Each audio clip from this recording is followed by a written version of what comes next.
what do you do when you're out of ideas? We'll figure that out. Hi, welcome to Pages of Pizza, where I help creatives stay creative without burning out. So right now, I'm doing a 30-day challenge where I have to record a new video every single day for 30 days. And after a while, you start running out of things to talk about. And this happens a lot for creative people, or for really anyone who's worked on any kind of project that needed to get done, but they didn't have anything to help them start it. And honestly, the best way to combat that is to just start. It doesn't have to be a lot. If you're writing, it can be a sentence. If you're drawing, it can be like a circle. But eventually, the ideas will flow. And it's okay if it feels like you're kind of forcing it a little bit. But what you don't want it to feel like is you don't want to go through the entire process feeling like it's forced. That's not healthy.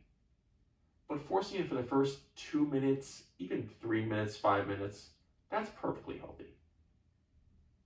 Half the time when I'm writing, I usually have a small, tiny thought, or I'll think of a tiny topic to talk about, and then suddenly it branches out into a large, elaborate idea that eventually becomes an entire story. And even now, as I'm sitting here talking, I'm sitting in the silence, allowing it to be awkward. And I'm honestly saying more than I thought I was going to, because I knew the topic for today was going to be what should you do when you have no ideas?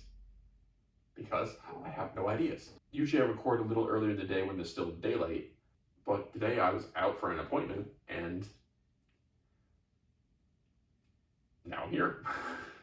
Ideally, we want to be inspired. We want motivation to hit every moment that we go to sit down to write or create or draw or anything of the sort. But that's not how it works. Sometimes you have to find the inspiration after you're already starting the process. Creativity isn't just passion. It's also a process.